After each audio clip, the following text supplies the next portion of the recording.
Hey, it's the Obi Witch, and today I want to share with you some books that have really changed my life. My is an author that many people absolutely despise, but I absolutely love. Probably going to show me being a bit of a fluffy bunny, but that's okay with me because, like I said, I love her, and that is Silver RavenWolf. I have just about every book she's ever written, and I do mean I have a lot. I have a stack of them. Actually, I'm going to show you some of my favorites. Um, when I was, I believe, 13, my mom bought me my first Silver RavenWolf book, which is surprising because I come from a Christian household, from both Mormon and Pentecostal. But first book I ever got, which, like I said, is a bit fluffy, but I loved it. Teen Witch by Silver RavenWolf, and as you can tell, this book has been through hell. I got this when I was in junior high, and even when I was in high school, I always had this book in my locker. Like I said, that's a long time ago. I've been in high school for going on a long time. But like, I think this book was published in 2000, so it's 12 years old at least. Um, and I wouldn't say this is my favorite anymore. I've outgrown this book. I keep it for more. I don't even consider myself. I have heavy influence of Wicca. Wicca. I'm not technically a Wiccan. I consider myself a druid with Wiccan and Christian tendencies now. That's the best describer of my path I can come up with at this point. I have a hard time calling myself anything other than a druid with Wiccan Christian tendencies. But a lot of people dislike this book. There's a lot of really bad reviews about it, but if they actually spent time to read it, I think that most of what people say bad about it is taken out of context. I think it's a very positive book, and I found it very self-empowering when I was younger and going through a lot of difficult times, and this book really was a lifesaver. Another book that I like is Silver RavenWolf to Ride a Silver Broomstick, New Generation Craft. This book came out in the early 90s, and it's a bit outdated now, like some of the traditions that describe things like that. This was Silver RavenWolf's first book, and like I said, she grew a lot. You can tell in her writing that she's grown, and so there are some things that were true then that aren't true now, but as a whole, it's still a really good, worth read. But like I said, I'll show you her best book in my opinion in a minute. The next book in the series is To Light a Sacred Flame. Oh wait, nope, that's one. The next book in the series is Destroy a Magic Cloak. This is probably, if you can tell, I have put like a little plastic cover in, the most used book in my entire Silver RavenWolf series is this book right here. It is Destroy a Magic Cauldron, a Witch's Guide to Casting and Conjuring. I absolutely 100% recommend this book to anyone who wants to learn the basics of spell casting, corner calls, just basic general stuff. This is a wonderful, wonderful book. Like I said, I've used this book. Like I said, I've grown past a lot of the stuff in here, mostly because I've kind of grown past a lot of them, but it's still just a really great book. Next book is To Light a Sacred Flame. This book's, it's got some stuff in here that it's got like coven stuff in here I don't work with, but in the back it gives a correspondences and it gives hoodoo oils and mixes and stuff that it gives like a modern new agey version of the hoodoo powders. I like them because some of the basic OBO powders and hoodoo powders that I learned, a lot of the ingredients are hard to get where I live and are very expensive, and this gives a lot of alternatives to that. It gives you a lot of, so if you can't get the original, which is preferred, you can get kind of a easier, cheaper way to do it in here. So I do like her recipes for that, like forward water and things like that.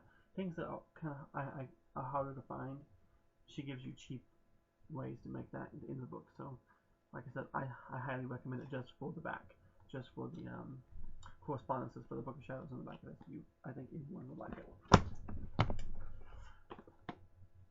This is also one of my favorite Silver RavenWolf American Folk Magic. It also was first published called Hexcraft. It's about Broker Eye and Powwow and American Folk Magic.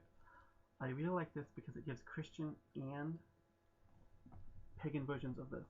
Because like I say, Broker Eye, which is a form of American Folk Magic, was originally a Christian practice. And so it gives you Christian folk spells like how to use the Psalms and magic and stuff like that, healing gems, different verses from the Bible and things like that. That's another reason I like Silver RavenWolf. She has a lot of throughout her books.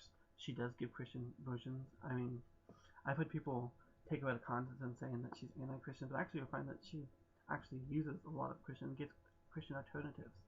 I first learned about the Holy Spirit being of a feminine, goddess type nature through Silver RavenWolf.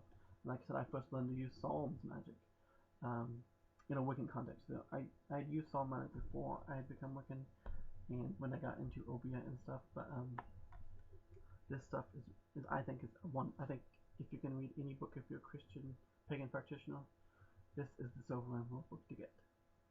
Like I said, it's got a lot of.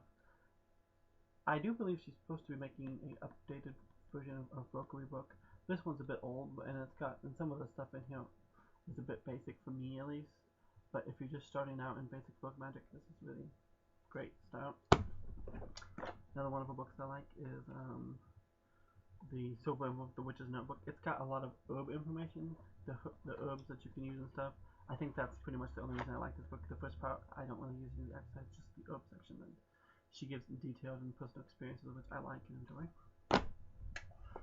I'm going to do these. I got her magic series. I got Abundance, Protection, and Love. A lot of great ideas. These come from a lot of different traditions. So you'll see Christian, Voodoo, Santeria, Wiccan, Powwow, Bokuya. I mean, all kinds of different stuff in here mixed in with these, and so she has a lot of options. Oh, my phone's going off. But yeah, stuff like that. So it's really good. I think Silver RavenWolf's first 3 books could probably be summed up into this one, the Ultimate Book Shadows. Some of the older books are kind of a bit outdated, but this book has the most current, the best information in it, and I don't really know any Wiccan who doesn't own this book. Even some of the more prejudiced Silver RavenWolf will tell you that this is a good book, and secretly I think most of them use it, they just don't tell people. She's got some fictional books, and one of mine I like is Beneath a Mountain Moon. It's fictional, Silver RavenWolf book. I don't have my other fictional books with me, I can't seem to find them at the moment, but she's got a lot of good fiction if you like reading fiction. This I got when I was in 13 or 14, I think. I got a Teen Witch Kit. This came with the book. I kept the book. Has some neat spells in it. I don't use it anymore, but I just keep it for, like I said, I wouldn't use probably any of the spells in here actually, but I keep it more for sentimental value. But it was kind of cool. Another really cool book I like from Silver is the Silver Head Witch stuff. A lot of stuff in here is really valuable stuff. It's got a lot of soap formulas, oils, basic gardening tips and things like that. It's actually kind of nice, if you want to incorporate natural magic. But like I said, Silver RavenWolf is one of my favorite authors, and while I don't necessarily consider myself Wiccan and have moved to more of a Celtic faith, I like her books, and I'm going to continue reading her, whatever else she puts out. And like I said, my books are worn, used, I highlight, I write, and then some of them I glue pages back into them because I've used them to the point, and I've had and some of them I'm even on my second copy because they've gotten, so I don't even loan them out. I love them. But I hope you would rethink her. Understand that some of her stuff, like I said, the early 90s stuff is a bit outdated, but you're going to find valuable stuff. I always say there's no such thing as a bad author. There's just, something that you don't want, something that you learn that you don't, not personally working for you, but could work for somebody else. So don't judge someone by what you hear, because I promise you there's a lot of really valuable stuff in her books. And some of it I don't agree with. If you can't take everything as gospel truth, I think that's something that a lot of Wiccans and pagans take over from Christianity. They pull in stuff. They're trying to take it as like, this is the way, this is the only way. And so when they get Silver RavenWolf, she has lots of opinions, and sometimes they disagree with her, so they just throw out everything she has to say, even though she has a lot of good stuff. And so, like I said, don't get too wrapped up in any one particular author. Don't get dogmatic about it, but there's a lot of wonderful things that if you give a chance, you'll find. Well, many blessings.